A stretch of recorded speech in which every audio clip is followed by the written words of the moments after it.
નામ તો હતું ભવાનાનંદ સ્વામી હતું.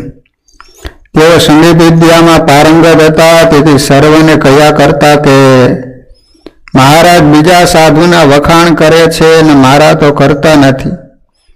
મને તો પ્રેમાનંદ સ્વામી કરતા સારું વગાડતા આવડે છે. સમય જતા એક દિવસ પ્રેમાનંદ સ્વામીએ મૂર્તિના વર્ણનના કીર્તનો બનાવીને ગાયા. તેથી હરિજીએ તેઓની સભામાં ખૂબ પ્રશંસા કરી પ્રસાદીનો હાર આપ્યો. આવું જોઈને ભવાનાનંદ સ્વામીને મહારાજનો વધારે અવગુણ આવ્યો. તેથી ચાલુ સભામાંથી ઊભા થઈ આસને જતા રહ્યા અને સત્સંગમાંથી બહાર જવા તૈયાર થયા. આ વાતની મુક્તાનંદ સ્વામીને ખબર પડતા તેઓ કીડી સખી પાસે જઈને શિખામણ દેવા લાગ્યા. ત્યારે કીડી સખી બોલ્યા, મહારાજ તો પ્રેમાનંદ સ્વામીના વારંવાર વખાણ કર્યા કરે છે તથા હાર આપે છે. મને તો ક્યારેય હાર પહેરાવતા નથી અને મારા વખાણ પણ કરતા નથી. તેથી હું જાઉં છું. ત્યારે સ્વામીએ કહ્યું, આવતીકાલે તમારા વખાણ કરવાનું મહારાજને કહીશ, માટે આજે તમે જશો નહીં. આ રીતે એમને સમજાવીને મુક્તાનંદ સ્વામી મહારાજ પાસે ગયા અને સર્વે વાત કરી. પછી બીજે દિવસે સભા ભરાણી અને સૌ સંતો વારાફરતી કીર્તનો બોલવા લાગ્યા. ત્યારે કીડી સખી પણ મુક્તાનંદ સ્વામી સામું જોતા જોતા વખાણની ઈચ્છા રાખતા અને અહંકાર સહિત કીર્તન બોલવા લાગ્યા. કીર્તન પૂરું થયું ત્યારે શ્રી હરિજી બોલ્યા, મુક્તાનંદ સ્વામી, ઓહો, આ કીડી સખીનો રાગ તો અમારા મળ દ્વારેથી નીકળતા અપાન વાયુ જેવો છે.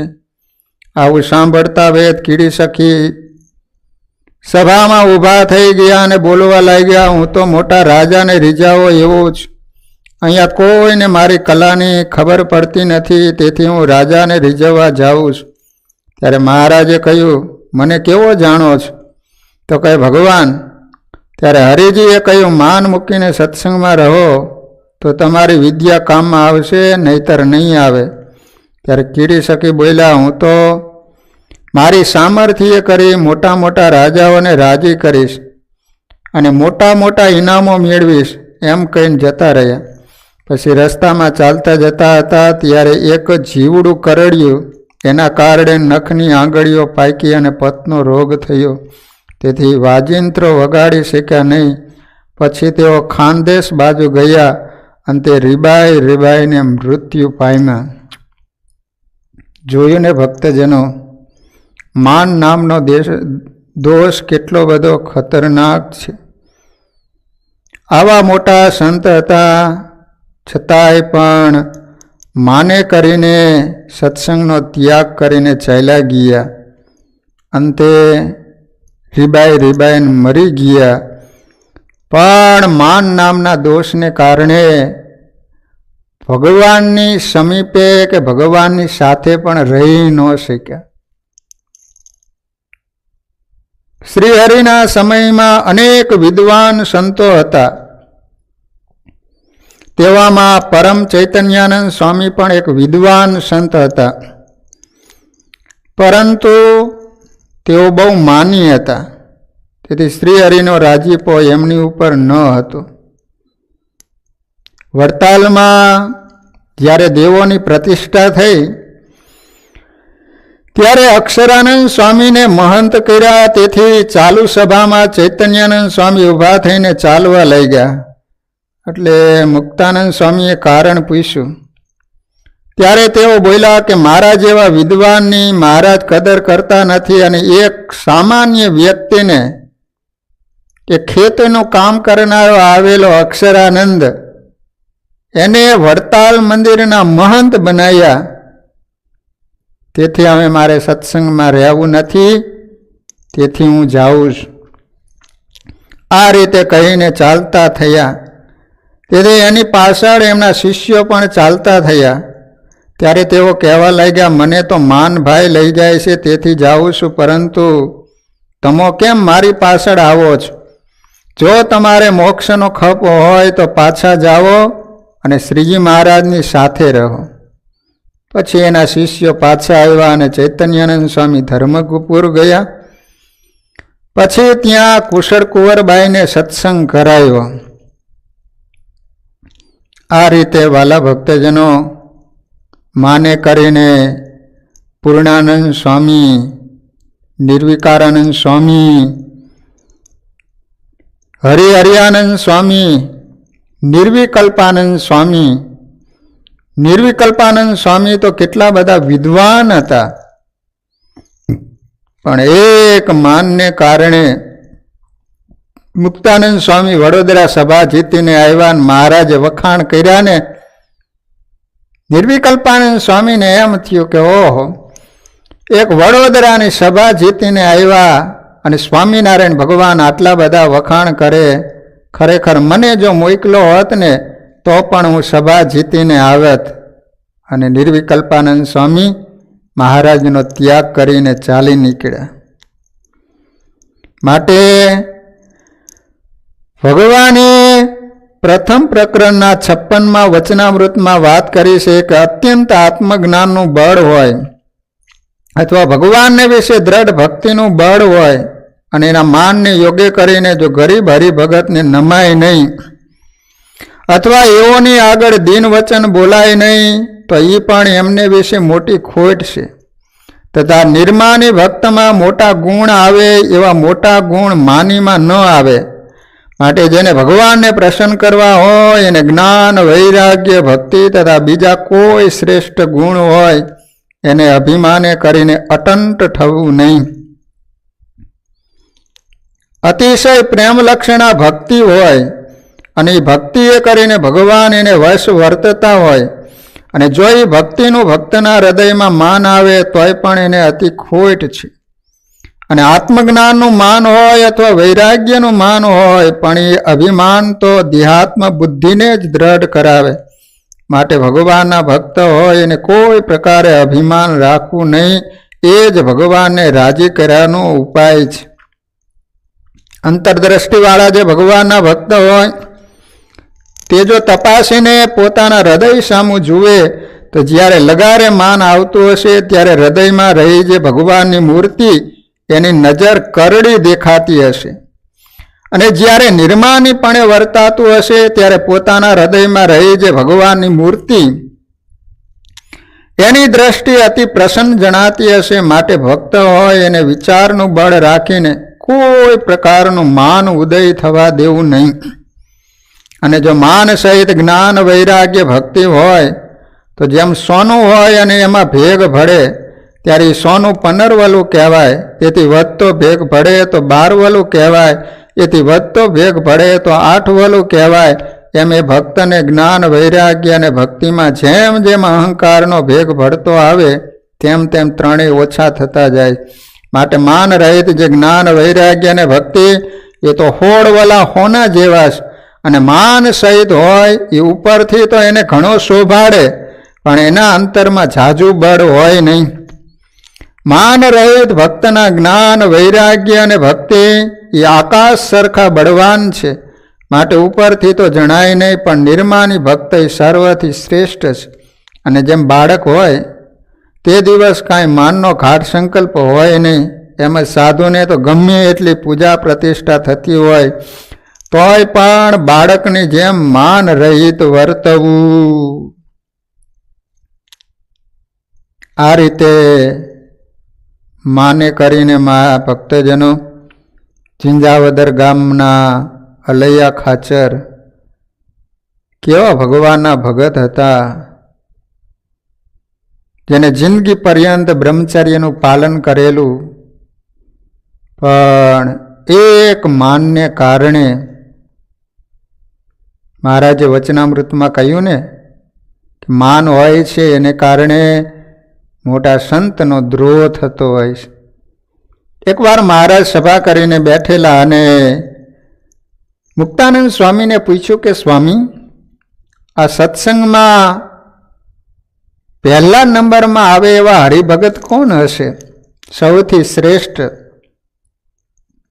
મુક્તાનંદ સ્વામીએ કહ્યું કે મહારાજ, પહેલા નંબરના હરિભગત તો દાદા ખાચર કહેવાય.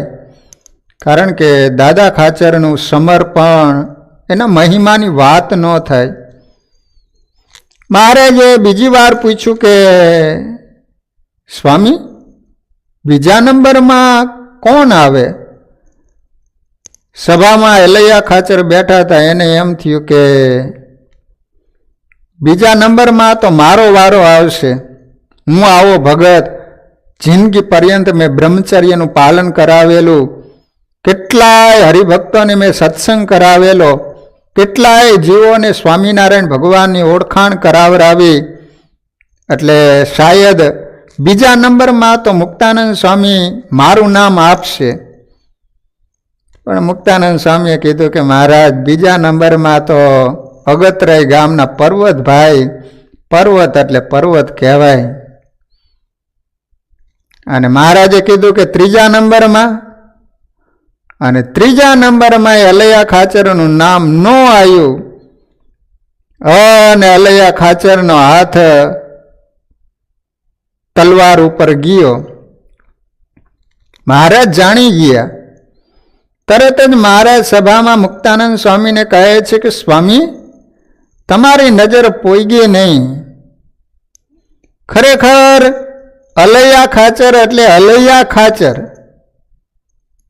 અને મહારાજે આ રીતે પાછું વાળ્યું ને એટલે અલૈયા ખાચરે પાછી મ્યાન તલવાર કરી દીધી.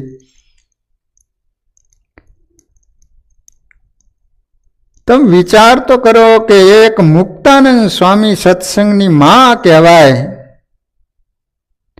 આવા મોટા સંતનું તલવારે કરીને મસ્તક કાપવા માટે તૈયાર થયા. એનું કારણ શું? એક માન. અને ભગવાને વિચાર કર્યો કે મારા સંત પ્રત્યે આટલી દરજ જે પહોંચ્યા ને, માટે હવે અલૈયા ખાચર સત્સંગમાં ન જોઈએ. મહારાજ બધા ભક્તોની સાથે ખેલા નદીએ સ્નાન કરવા માટે ગયા.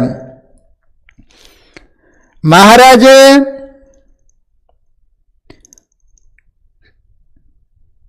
પ્રથમ અલૈયા ખાચર નાવા પડે કેમ જે સૌથી મોટેરા છે.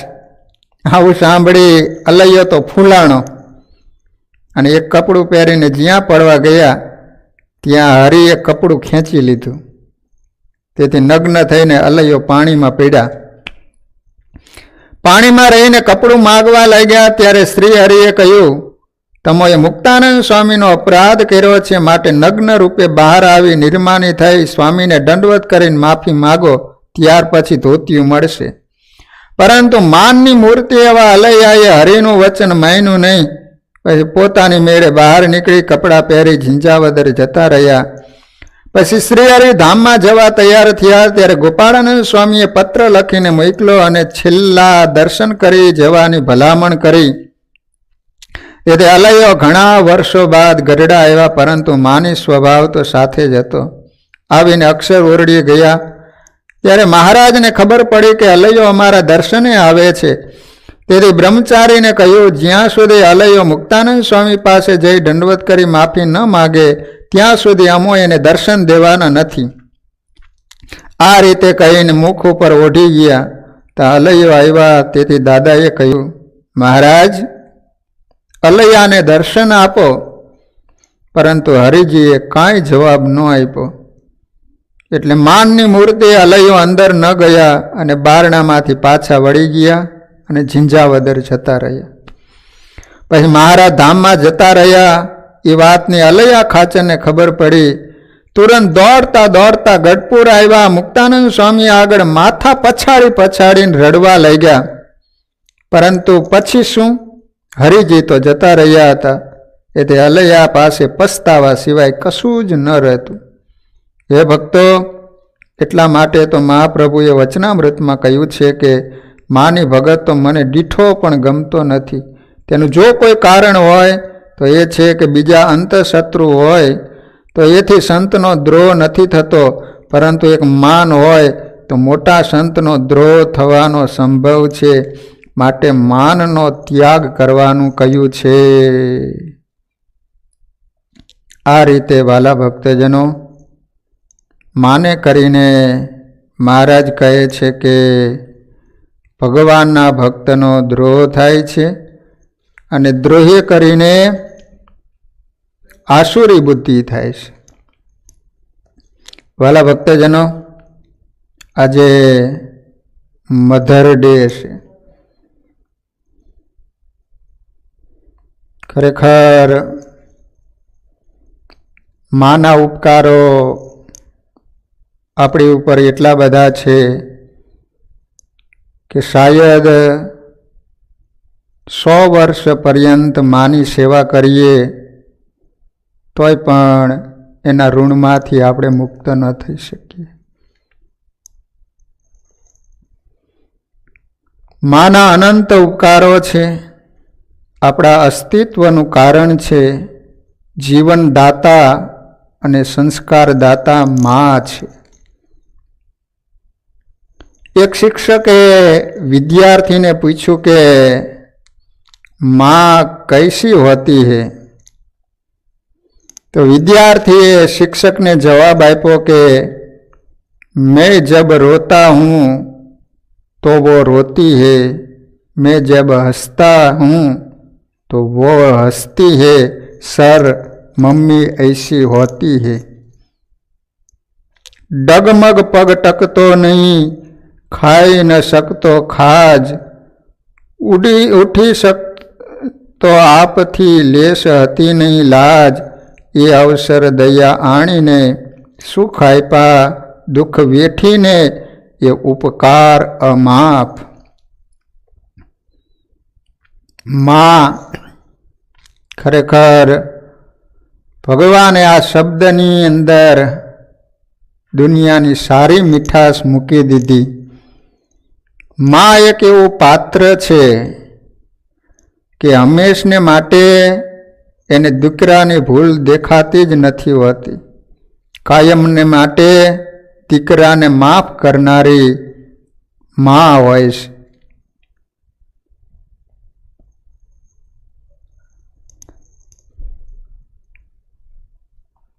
अपना देशनी अंदर केवा केवा मातृभक्त थई गया.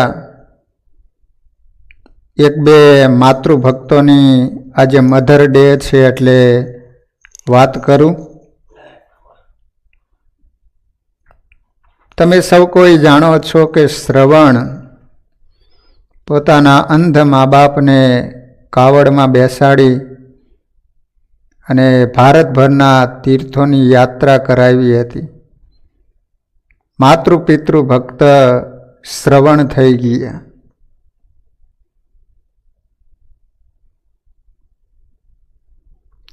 चाणक्य हता ए 7 वर्षनी उमर त्यारे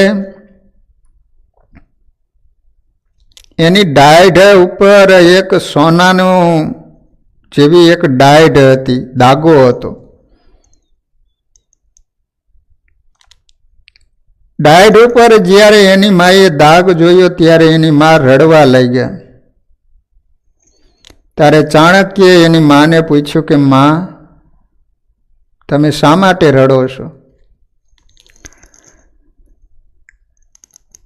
त्यारे चाणक्यनी माए वात करी कि बेटा तारा दांत उपर आ दाग छे ए बतावे छे कि तू ज्यारे मोटो थईश त्यारे महान बनीश, अने तू महान बनीश ने तो मने भूली जईश. त्यारे 7 वर्षना चाणक्य मोटो हाथ में पत्थर लीधो अने जे दांत उपर जे डाढ़ उपर दाग हतो एना उपर पत्थरनो घा करी अने डाढ़ काढी अने माने कहे छे कि मां जे दाग माने भूलवाड़ी दे एवी डाढ़ मने जोई नहीं. शंकराचार्य जी જ્યારે નાવા માટે પીડ્યા તલાવમાં અને એને મગરે પકડ્યા ત્યારે એની માને કહે છે કે માં તું સાધુ થવાની રજા આપ તો આ મગર મને છોડશે. ત્યારે એની માએ વાત કરી કે બેટા તને હું સાધુ થવાની રજા આપું પણ મારી જ્યારે અંત અવસ્થા આવે, તું ભારતના કોઈ પણ ઠેકાણે હોય ને તને સમાચાર મળે તો તારે છેલ્લી વખતે મને દર્શન દેવા માટેની હા પાડતો હોય તો તને સાધુ થવાની હા પાડું. અને શંકરાચાર્યજીની એની માએ હા પાડી. કહેવાય છે કે એના માની જ્યારે અંત અવસ્થા આવી છે અને શંકરાચાર્યજીને જ્યારે ખ્યાલ આવ્યો, સમાચાર મળ્યા છે, ત્યારે એની માની છેલ્લી ઘડીએ શંકરાચાર્યજી આવી અને માની પાસે આવીને ઊભા રહ્યા છે. ભક્તજનો, મા એ તો મા છે, બીજા બધા વગડાના વાસ. બની શકે તો જેના ઘરે મા બાપ જીવતા હોય એ મા બાપની સેવા કરજો. જે મા બાપની સેવા કરે છે એમાંય જે માની સેવા કરે છે એના ઉપર કાયમ ભગવાન રાજી રહે છે. કદાચ જે વ્યક્તિ કદાચ મંદિર આવીને મંદિરના પગથિયા ઘસી નાખે, પણ જેના ઘરે મા દુઃખી થતા હોય એવી વ્યક્તિની ભગવાન ભક્તિ સ્વીકારતા નથી, એના ઉપર ભગવાનનો રાજીપો થતો નથી. અમે તો સાધુ બની ગયા છતાંય પણ સ્વામિનારાયણ ભગવાને ધર્મામૃતની અમારે એવું લખ્યું છે કે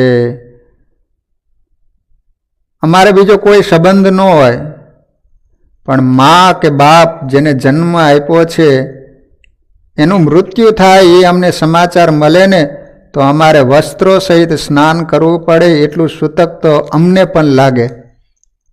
તો તમે તો ઘરે રહેલા છો, તો તમારો તો કેટલો બધો ધર્મ અને ફરજ બનતી હોય છે કે માની સેવા કરવી જોઈએ.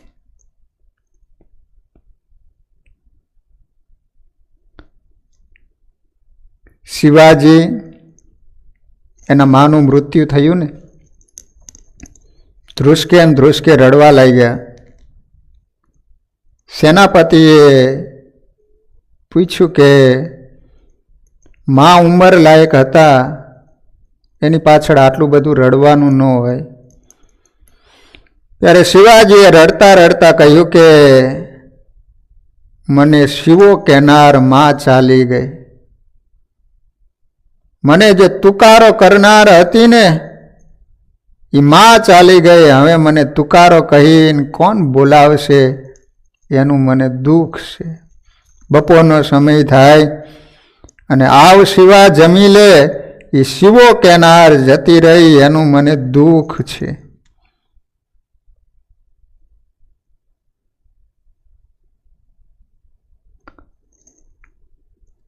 તો વિચાર કરો કે માં હોય ને, માં એ બાળકનો જન્મ થાય અને બાળક પ્રત્યે જેવો પ્રેમ હોય, જેવું વહાલ હોય, જેવું હેત હોય, એ બાળક શાયદ 50-60 વર્ષનો થાય ને, ગમે એટલી ઉંમરનો દીકરો હોય છતાંય મા અને દીકરા પ્રત્યેનો જે પ્રેમ છે ને એટલો ને એટલો હોય.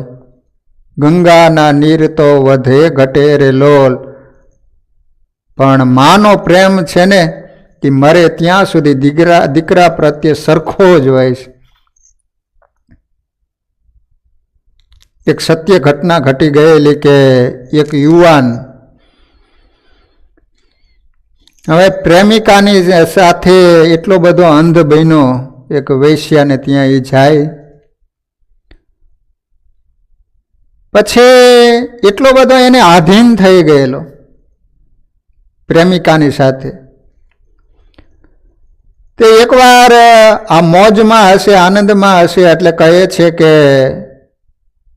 હું માગું એ તમે આપશો? તો કે તું કહેતી હોય ને તો તારે માટે પ્રાણ આપવા માટે હું તૈયાર છું એમ. તો વચન આપો. વચન આપું, તું જે માગીશ એ આપીશ. ત્યારે એની પ્રેમિકાએ એવું કહ્યું કે તારી માનું માથું કાપીને મારી પાસે લાવ. અને આ તો એને આધીન બની ગયેલો હતો અને કહેવાય છે કે એને હાથમાં તલવાર લીધી. રાત્રિનો સમય હતો, એના મા ઘસઘસાટ ઊંઘી રહ્યા હતા. માને તો ખ્યાલ પણ નહીં અને સીધે જ જઈને એક જ ઝાટકે એનું માનું ધડમાંથી મસ્તક કાપી નાખ્યું. પછી માના વાળ હતા ને એ વાળ ભેગા કરી અને આમ હાથમાં માથું લોહીવાળું નીતરતું લઈ અને એની પ્રેમિકા પાસે જઈ રહ્યો છે. હવે બન્યું એવું કે રાત્રિનો સમય હતો, ઉતાવળો ચાલ્યો જતો હતો, એમાં ખ્યાલ રહ્યો નહીં અને ઠેસ આવીને એને કારણે પડી ગયો ને. ત્યારે એમ કહેવાય છે કે માનું માથું હાથમાં હતું ને, અવાજ આવ્યો કે ખમ્મા મારા બેટાને, બેટા તને વાગ્યું તો નથી ને? વિચાર કરો કે જે મરતા મરતા પણ દીકરાની ચિંતા કરે એનું નામ તો માં કહેવાય છે. એટલે વાલા ભક્તજનો, કિસ્મત તેરી अच्छी है तो लक्ष्मी तेरी दासी है, कर तेरे माँ बाप की सेवा तो घर पर मथुरा काशी है. કદાચ યાત્રા કરે કે ન કરે પણ ઘરે રહેલી માં એની જો સેવા કરે તો ચોક્કસ એને ભગવાનના દર્શન કરવા માટે જવું ન પડે, પણ ભગવાન એને ઘરે દર્શન કરવા માટે એવાના આવતા હોય છે. પંઢરપુરની અંદર આજ પણ ત્યાં વિઠ્ઠલ ભગવાનનું મંદિર છે.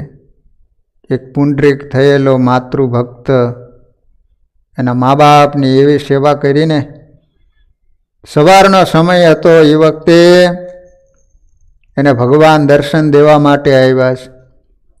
એ વખતે એના મા બાપને સ્નાન કરાવતો હતો. એને જોયું કે ભગવાન આવ્યા છે તો ભગવાનને કહ્યું કે પ્રભુ, મારા મા બાપને સ્નાન કરાવીને પછી તમારા દર્શન કરું. મા બાપને સ્નાન કરાવી પછી ભગવાનને કહે છે કે પ્રભુ, તમને થાક લાગ્યો હોય ને, બાજુમાં એક ઈંટ હતી, ઈંટનો ઘા કરી અને કહ્યું કે ત્યાં સુધી આ ઈંટ ઉપર તમે ઊભા રહો. ભગવાન ઈંટ ઉપર ઊભા રહ્યા, પણ આવતા બહુ વાર લાગી ને એટલે ભગવાનને થાક લાગ્યો એટલે આમ કેડે હાથ દઈને ઊભા રહ્યા. પછી પુંડરીક આવ્યો, ભગવાનના દર્શન કર્યા, પણ મા બાપની સેવા કરી એને કારણે ભગવાન એટલા બધા રાજી થઈ ગયા. પુંડરીકને કહે છે કે માગ માગ. અને એ વખતે પુંડરીકે માગ્યું કે પ્રભુ, કાયમને માટે આ જ રીતે મારી સામે ઊભા રહીને કાયમને માટે તમે દર્શન આપો. ત્યારથી પંઢરપુરમાં ભગવાન ઈંટ ઉપર ઊભા રહ્યા. આજ પણ પંઢરપુરમાં એ ભગવાન ઈંટ ઉપર ઊભા છે. ઈંટમાંથી વીટ થયું અને ભગવાનનું નામ પાડવામાં આવ્યું વિઠ્ઠલ.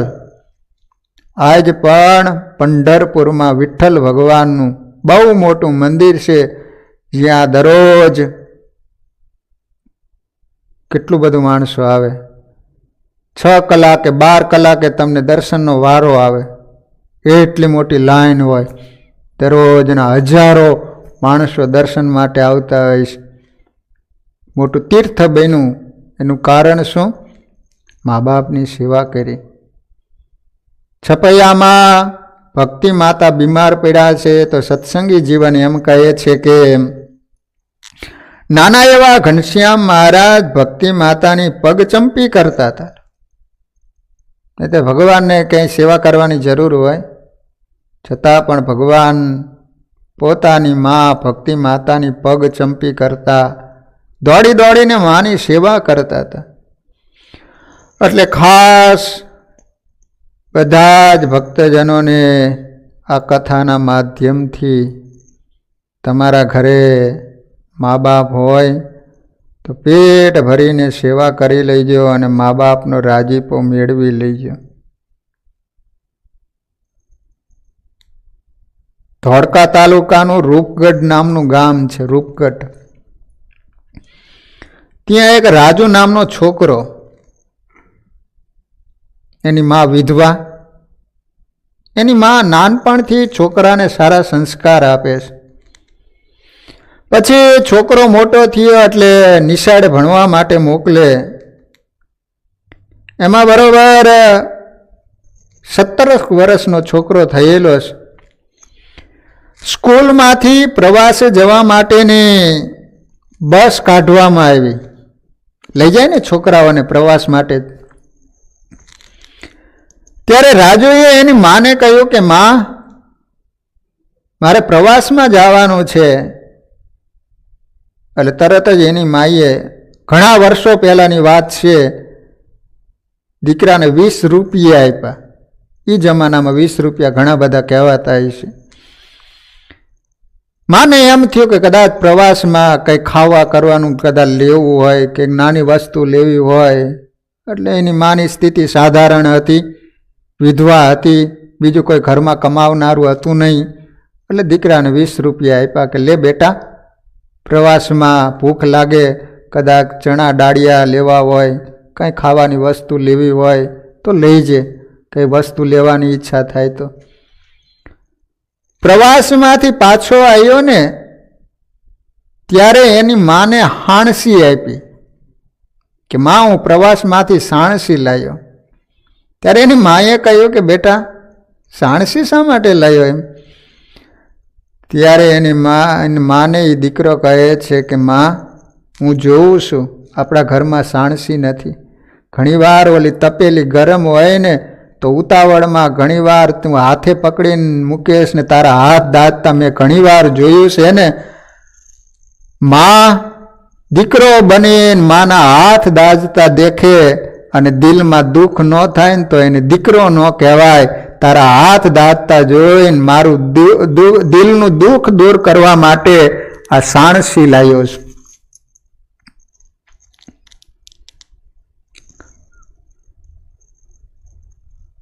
એક માં હતી, એને રક્તપિત્તનો રોગ થયેલો. હવે ચેપી રોગ એવો કે એને કારણે એના ટચમાં જે આવે એને પણ રોગ લાગુ પડે. એટલે એને કારણે ગામમાં બીજા માણસો બીમાર પડવા માંડ્યા. એટલે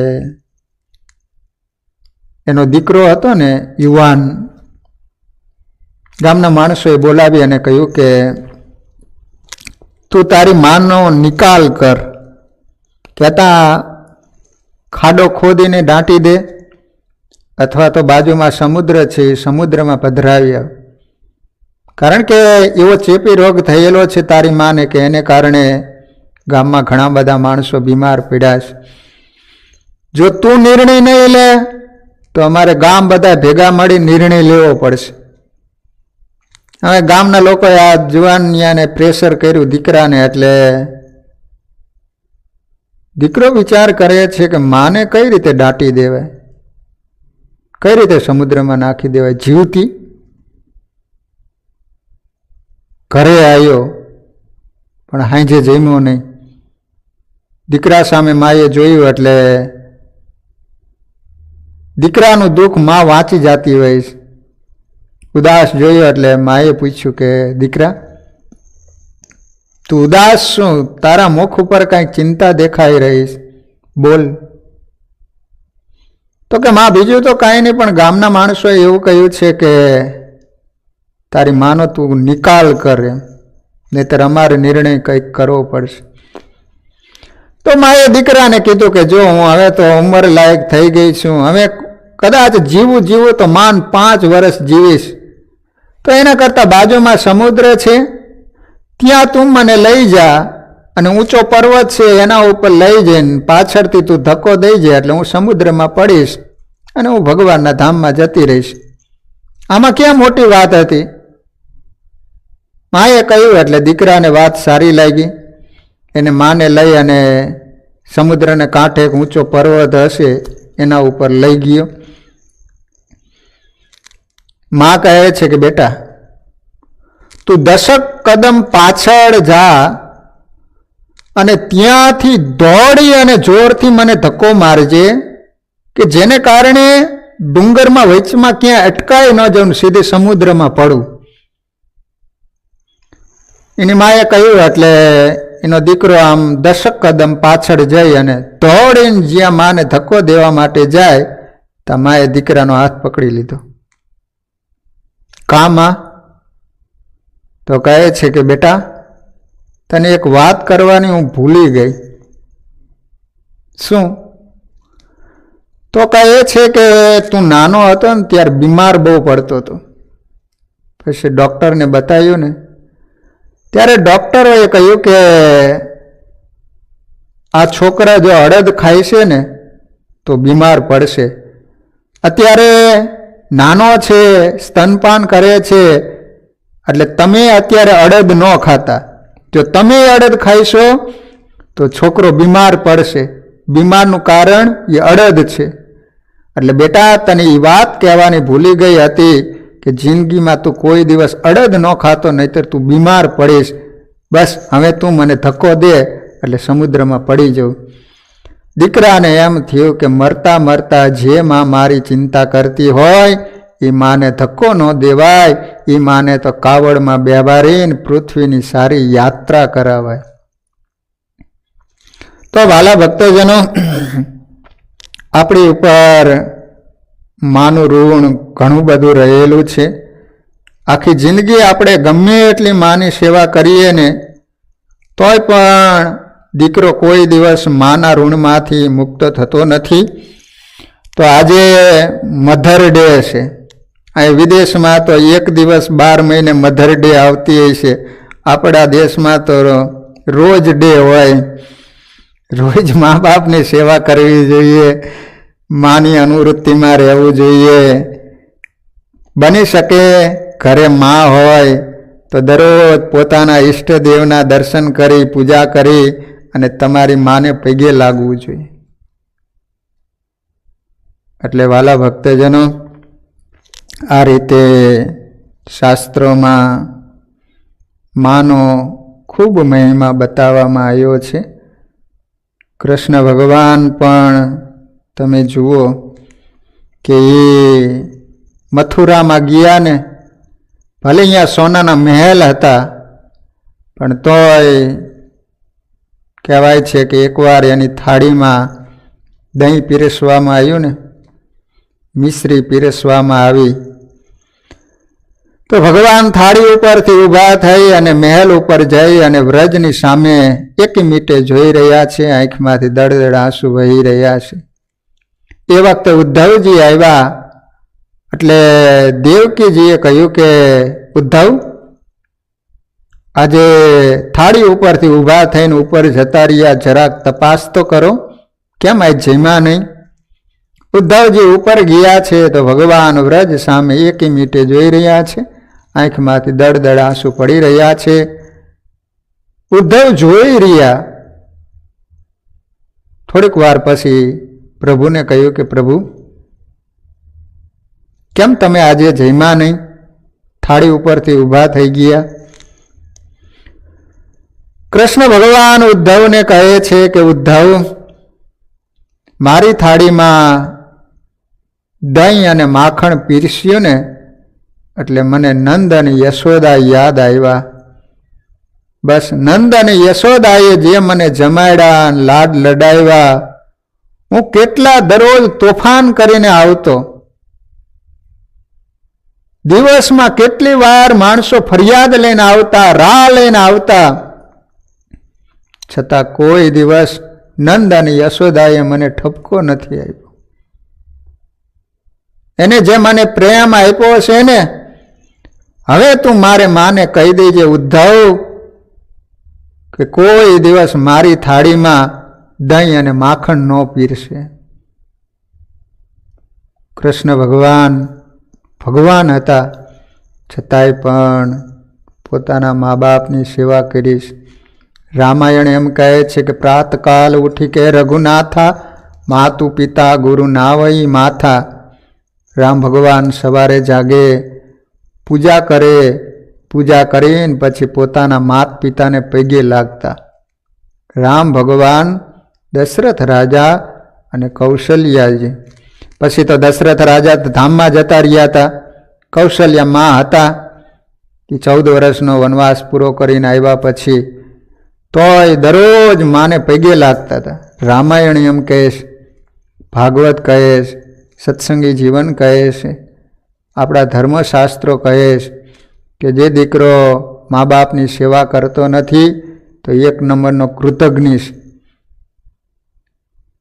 તો વાલા ભક્તજનો, આ રીતે મા બાપની સેવા કરજો, એની અનુવૃત્તિમાં રહેજો, તો ભગવાનનો રાજીપો હંમેશને માટે આપણી ઉપર વરસતો રહેશે. ભગવાન આપણા ઉપર રાજી થશે. ભગવાન રાજી થાય, મા બાપ રાજી થાય તો ચોક્કસ એ દીકરો આ લોકમાંય સુખી બને, અંતે મહાસુખને પ્રાપ્ત કરતો હોય છે. કથાનો સમય પૂરો. ભગવદ સ્મરણ સાથે કથાને વિરામ. શ્રીપતિમ શ્રીધરમ સર્વદેવેશ્વરમ ભક્તિધરમ આત્મજમ વાસુદેવ મરે માધવમ કેશવમ કામદમ કારણમ સ્વામિનારાયણમ નીલકંઠમ ભજે. સહજાન સ્વામી મહારાજની જય.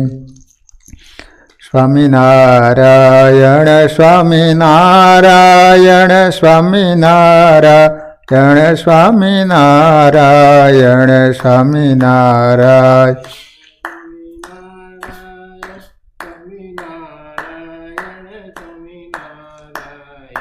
સ્વામિનારાયણ સ્વામિનારાયણ સ્વામિનારાયણ સ્વામિનારાયણ સ્વામિનારાયણ.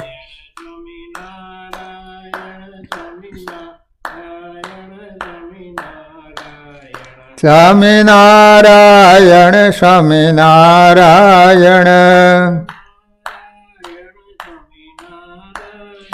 સ્વામિનારાયણ સ્વામિનારાયણ સ્વામિનારાયણ સ્વામિનારાયણ.